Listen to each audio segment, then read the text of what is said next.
Saksi ahli tadi ITE aku melihatnya di sini banyak memenangkan dari pihak Niki. Karena misalnya kan Niki itu speak up setelah katanya tadi salah satu dokter speak up kan, sudah speak up baru Niki speak up. Jadi itu tidak bisa dimasukkan ke dalam pasal 27 ayat B ya. Tidak bisa katanya, karena itu sudah di speak upin orang dulu, sudah diviralin dulu, baru Niki ikut memviralkan gitu. Berarti saksi ahli ini bisa disebut menguntungkan dari pihak Niki atau seperti apa, Kak? Yang pasti menguntungkan dari pihak Niki, menguntungkan banget, karena berarti kalau menurut saksi ahli berarti pasal 27 ayat B yang dituduhkan kepada Niki gugur dong, karena tidak dapat pidananya di Niki, karena sebelumnya sudah diviralkan oleh orang lain. Niki selanjutnya, berarti Niki yang kedua atau setelah viral dulu baru Niki kan gitu. Kalau andai kata Niki memang memviralkan, mungkin kenapa Niki yang perhatikan, karena Niki dia ngomong apapun pasti viral gitu. Mungkin yang sebelumnya ngomong udah capek-capek mungkin nggak viral, giliran Niki yang speak up langsung viral, giliran Niki yang speak up langsung yang merasa langsung meradang, sedangkan sudah diviralkan sebelumnya gitu. Itu yang aku lihat tadi gitu. Jadi benar-benar nguntungin banget buat Niki. Kak Tessa, ini kan Kak Tessa kan sebagai orang yang dari awal mendukung Niki. Iya. Melihat kesaksian ahli dari kemarin sampai sekarang cukup puas nggak sih, Kak? Ya, kalau kesaksian ahli yang didatangkan Niki ini aku cukup puas banget, karena aku lihat saksinya betul-betul membuat Niki ketawa, senyum, velocity, tadi suling-suling. Pokoknya betul membuat Niki yang happy gitu. Kalau yang kemarin kan Niki yang gitu kan, karena jadi kalau yang ini betul-betul membuat dia happy, jadi kelucuan-lucuannya dia tuh keluar dengan sendirinya. Berarti secara nggak langsung, wow, emang bener nih, emang apa yang dikatakan ahli gini. Jadi 27B tadi out, jadi tadi malah TPPU-nya juga tadi tuh, TPPU-nya aku lihat malah jadi kalau tidak ada awalnya tidak ada pidana, maka di TPPU-nya selanjutnya pun nggak bisa dijadikan pidana, karena ternyata TPPU itu harus awalnya dulu pidana. Kan awalnya ini kan perjanjian, itu tadi menurunkan perdata. Jadi waktu pembayaran rumah itu tidak bisa dinyatakan itu adalah ikut pidana TPPU-nya. Berarti di situ batal juga, gugur juga TPPU-nya. Gitu loh. Jadi ternyata rumah itu sudah dibeli jauh sebelum adanya, menurut Niki, jauh sebelum adanya kesepakatan dari Niki dan Dr. Reza. Itu rumah sudah jauh dibeli, kan buktinya pembayaran keberapa sih? Bukan pembayaran, kecuali pembayaran pertama atau kedua, berarti itu ada. Ini kan jauh sebelumnya memang sudah di rumah itu sudah di DP-in. Kak, tapi tadi saksi ahli menyebut tidak ada unsur pidana. Kak Tessa sendiri setuju nggak sih mungkin? Iya, itu aku bilang gugur kan unsur pidananya.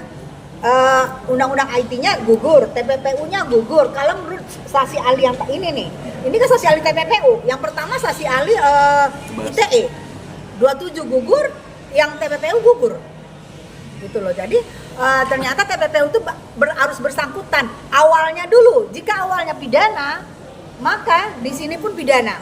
Tapi awalnya kan kesepakatan, perjanjian, tidak adanya pemerasan menurut tadi kita ikutin ya. Jadi tidak bisa di sini yang pembayaran rumah dikenakan juga di TPPU.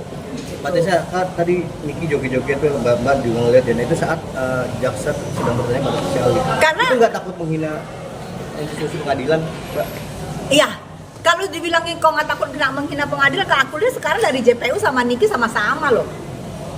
Mungkin kalau JPU juga merasa itu menghina, dia nggak mungkin melakukan nyuting Niki, seperti kata Niki, ngeledekin, menye-menye, mungkin nggak melakukan, mungkin tidak termasuk ya. Niki kan itu kan sebab ada akibat, sebab dan akibat kan.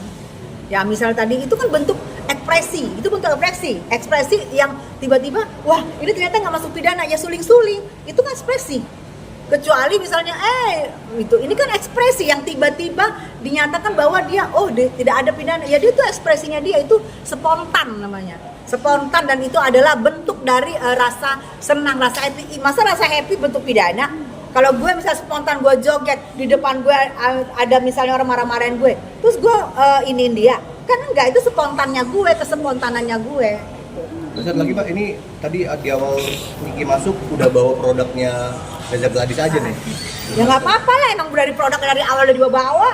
Dari awal kan emang dibawa yang merah itu kan. Emang kan itu yang dibawa-bawa dari awal, karena itu yang malah ada salah satu si KH itu yang dia ini ya mereviewnya langsung suntiknya tuh digini-giniin ke mukanya. Itu kan memang sudah ada, bukan sesuatu hal yang baru, bukan sesuatu hal yang pertama dibawa sekarang, karena sudah ada di sidang-sidang kemarin.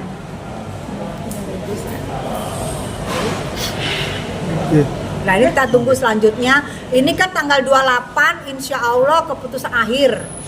Niki dinyatakan, kalau aku sih feelingnya ya berharap feeling dinyatakan bebas tanggal 28. Jadi mungkin berapa kali lagi aja nanti ada Niki juga bersaksi, habis itu ada nanti pledoi, ada nanti replik duplik putusan.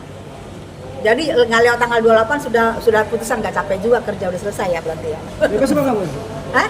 Prediksi. Kalau aku insya Allah, aku tidak ada prediksi karena aku bukan ahli ramal, aku bukan Madam Tessa Gumam.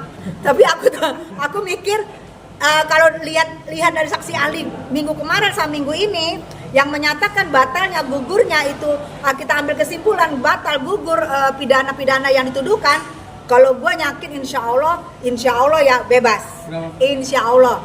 Aku nggak ada berapa persen, cuman aku berharap bebas. Tapi kan semua juga nanti kita putusannya ada di hakim. Kita berharap hakim tegak lurus. Kita berharap ini adalah pengadilan lebih cerah daripada cahaya, kan prinsipnya begitu. Aku berharap begitu dan semoga ini pengadilan yang diharapkan banyak penggemarnya Niki atau fansnya Niki bahwa ini bisa bebas demi hukum. Insya Allah. Mbak Tessa, marah tuh soal ada musik soal ondel-ondel tuh gimana sih ceritanya? Siapa marah? Kemarin tuh marah. Yang nyebutin gue siapa? KW. Ada ya. Ya Allah, itu mah nebeng. Maaf ya, udah tepuru jatuh kena cat, kena lagi gini, udah makan bebong kagak viral, udah ngelakuin ini kagak viral. Nyenggol siapa yang paling enak? Yubrik. Nyenggol Yubrik itu paling enak, viral langsung ya kan. Maaf ya, nggak level ya nenek KW ya, maaf. Aduh jangan nanya begitu dong, ini soal Niki loh. Nggak ini banget, nggak level, langsung janjlok begini loh gue. Nggak level ya. Yang ngomong kalau cuma KW nggak asli buat apa ya kan. Baju itu kalau bisa beli dari luar negeri, sampai gue nggak copot loh mereknya nih, beli dari luar negeri kalau bisa ya. Jangan yang KW gue males. Tapi gimana Bu? Yang KW, jangan yang KW nanya sama gue ya. Tapi kan disenggol. Dulu lagi diem aja sudah disenggol, dibilangin. Iya kan gue bilang say nyenggol Yubrik itu 250 juta viewers, no debat.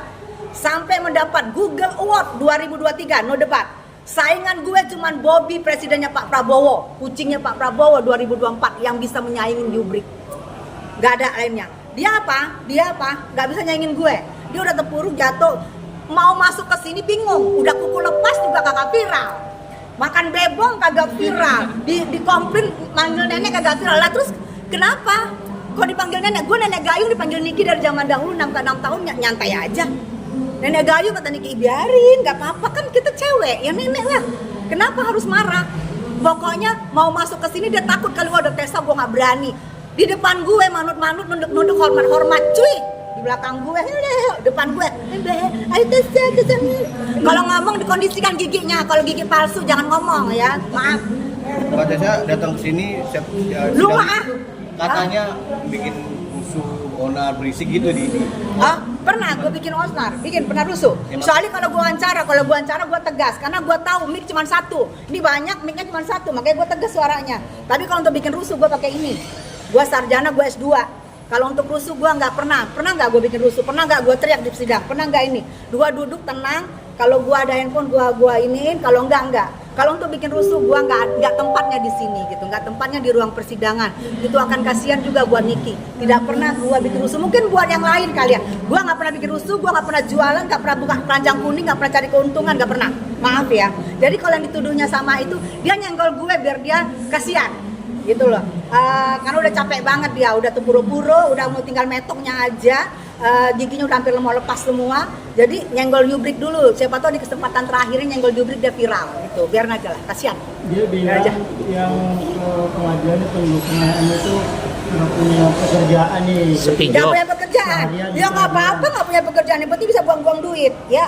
Yang penting pakai bajunya mahal-mahal asli semua, nggak KW-KW, nggak tipu-tipu ya. Ini tahu dong dari merek apa. Ya yang penting gitu aja, udah. Terserah mau gimana. Yang penting kita berarti kita datang ke sini kita punya empati. Karena gue 6 tahun gue musuhan sama Niki. Empatinya gue, saatnya gue kesini mengunjungin, melihat Niki, memperhatikan persidangannya, ikut mendoakan, karena gue 6 tahun gue musuhan sama Niki. Jadi kalau yang nggak merasa nggak sekelas, nggak selevel Niki, cuy, jangan lawan gue ya, jangan lawan gue, mesti selevel Niki yang lawan gue. 6 tahun gue selevel Niki ya, tidak ada pernah salah, tidak ada pernah lapor segala macam. Jadi kalau nggak selevel Niki jangan coba-coba ngelawan gue, cuy. Kak, katanya disebut ondel-ondel, Kak. Ada Ya nggak apa-apa. gimana tuh, Kak? Ondel-ondel dari mana?